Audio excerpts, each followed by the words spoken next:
Hello दोस्तों, जय हिंद। मेरे YouTube चैनल लाइफ लेसन में आपका बहुत बहुत स्वागत है। आज मैं एक महत्वपूर्ण विषय पर बात करूंगा जिसका टॉपिक है ईश्वर पर विश्वास और प्रार्थना की शक्ति।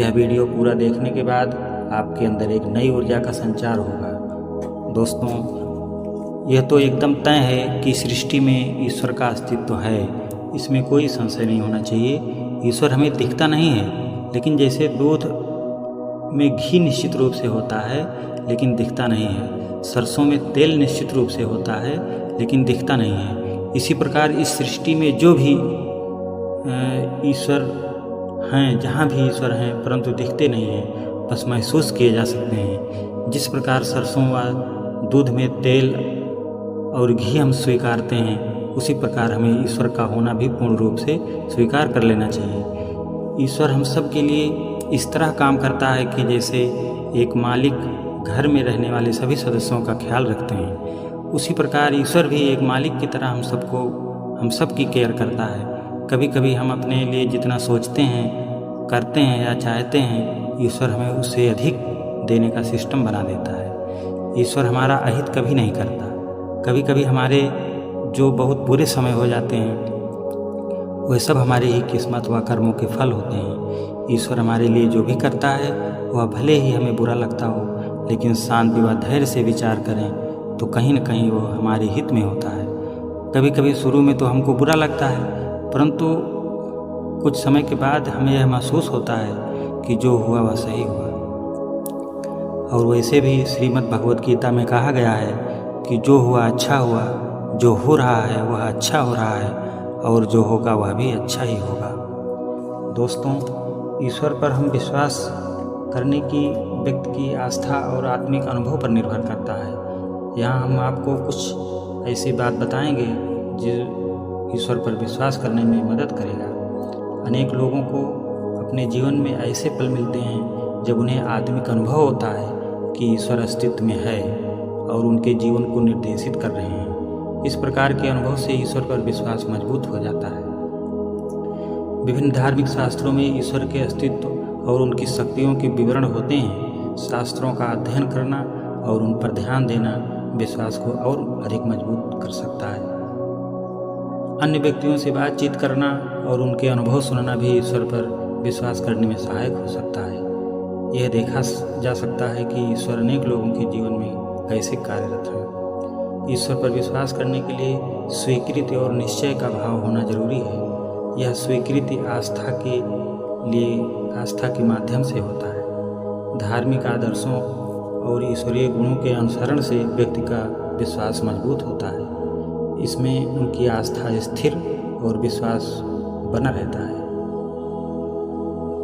ईश्वर पर विश्वास करना व्यक्ति के जीवन में एक नया आयाम और सांत्वना प्रदान कर सकता है।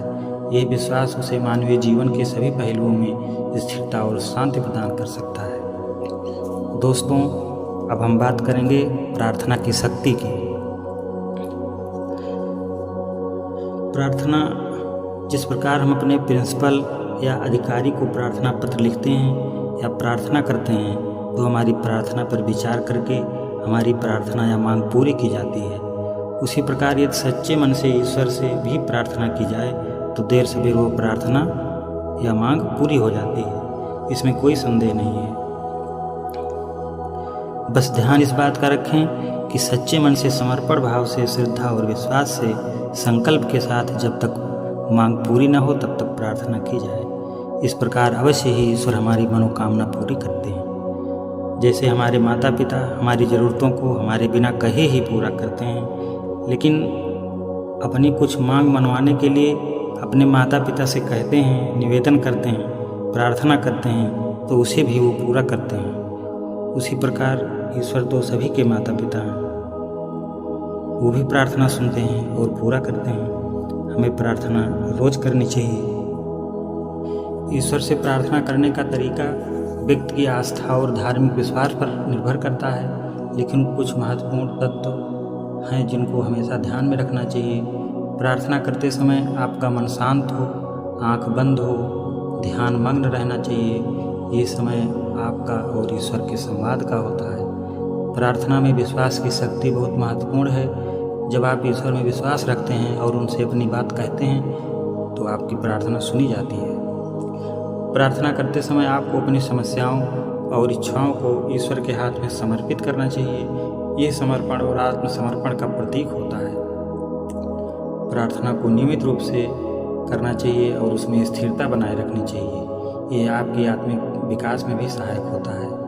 प्रार्थना की शक्ति इसमें होती है कि हम मानवीय दुखों से राहत दिलाती है, हमारे मन को शांति प्रदान करती है और हमें ईश्वर के साथ एक निकट संबंध बनाए रखती है। इसके अलावा प्रार्थना के माध्यम से हम ईश्वर से अपनी शिकायतें, धन्यवाद, रिक्वेस्ट, अनुरोध व्यक्त कर सकते हैं, जो हमारे लिए वास्तविक और सांत्वना प्रदान करते हैं। दोस्तों, हमारा यह वीडियो आपको पसंद आया हो, अच्छा लगा हो तो कमेंट करके ज़रूर बताएं और यदि आपको पसंद आया हो तो इस वीडियो को लाइक और सब्सक्राइब कर दीजिए, ताकि लाइफ लेसन चैनल के माध्यम से जीवन को बदल देने वाली, जीवन को प्रगति के मार्ग पर ले जाने वाली, जीवन में स्वास्थ्य और खुशियाँ भर देने वाली मेरी ये सभी वीडियो आप तक पहुँचे। और हाँ, यदि आप चाहते हैं कि मेरे आने वाले इन सभी वीडियो का फ़ायदा आपके मित्र व आपके सगे संबंधी भी पाएँ तो कृपया उनको भी ये वीडियो अवश्य शेयर करें।